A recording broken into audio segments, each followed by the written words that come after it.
Okay, we're talking about harmonic oscillators, like a mass on a spring, or like a solid, modeling a solid for the atoms and attached in a solid, or a pendulum, which is a model of many kind of structures that are under some kind of tension. There's a string attached to a mass. That's just a mass under tension. So these harmonic oscillators are generally a really important part of understanding analysis of physics and energy. The conservation of energy is obviously a really important part of doing physics. So let's just look at I want to make a couple more general statements about energy in harmonic oscillators. And in particular, we're just looking at the simple harmonic oscillator, SH, simple harmonic oscillator. And then we'll move on to waves. So this is the last thing we'll do about oscillators before we move on to waves. So first of all, let's just look at the general mechanical energy, total energy, not including heat, an ideal oscillator. So that's, for example, E equals 1/2 mv squared plus 1/2 kx squared, right? Kinetic energy term, energy of motion, potential energy term, energy due to the position of the masses relative to each other, in this case of a single mass on the end of a spring.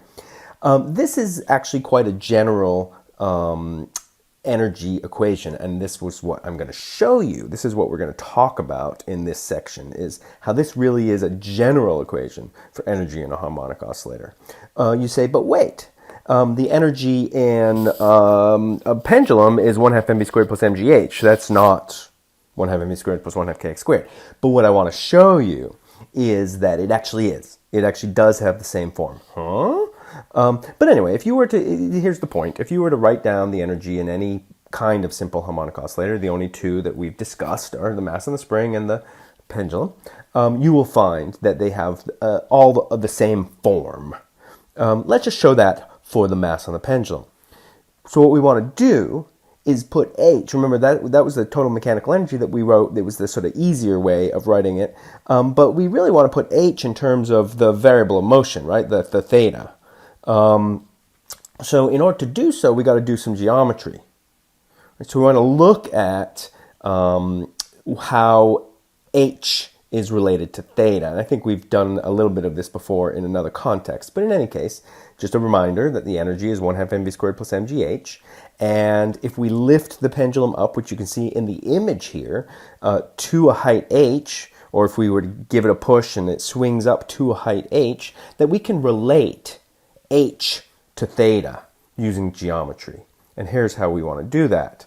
Right? We can take the sine of the angle is the opposite side divided by the hypotenuse. Oh, and we're looking at the triangle, which is, we're looking at the triangle, this one here.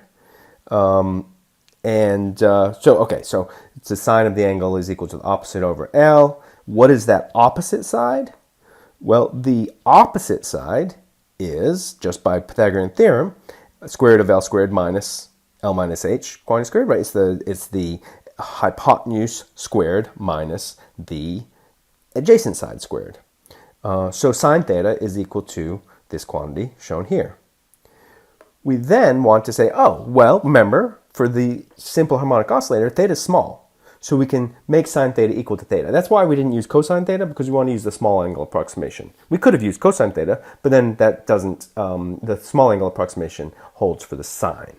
Sine theta is approximately equal to theta for small angle. So we can say that theta is approximately equal to the same quantity.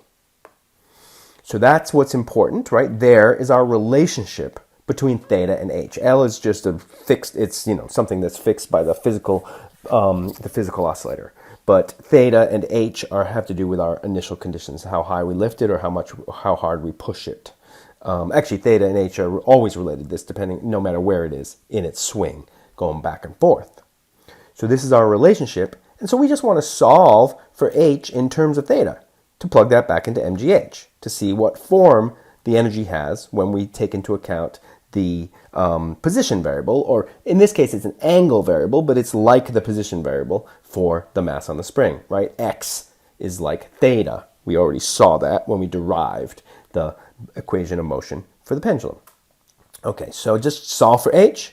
Well, so therefore I'm going to take that equation, square both sides, do some simplification. You can do this.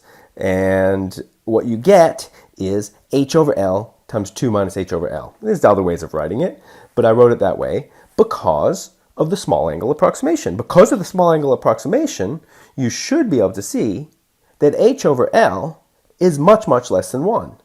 If you have a small angle, if that, and I don't really show it in the picture of the small angle, but h over L is much, much less than 1. So therefore, we can basically ignore the h squared over L squared term, or we can ignore, because it's much, much less than 1 and there's an h over L term, or we can basically ignore the h over L term compared to 2. And so therefore, theta squared is just approximately 2h over L. And that's a pretty good approximation. It's just a small angle approximation. We already made a small angle approximation in order to derive the equations, so nothing more lost here. So therefore, h is 2 theta squared over L, and hopefully you can now see where we're going. When you plug that into the energy equation, look, it looks like the energy equation for the mass of the spring. You say, no, it doesn't. Well, hopefully you said, okay, yeah, it does, because it does. It looks like the energy equation for the mass on the spring, because what you've got, is you've got a constant here, and you've got the position variable squared there. Whoops, I made a little error there. It's a little error in the sense that conceptually the fact that the energy goes as a constant times displacement variable squared is what we're looking for, but the constant doesn't make sense. 2mg over L is not an energy. Right? This should be an energy. So where did I make the error? Did you catch it? It's over here. Let me go back. Oh, hold on.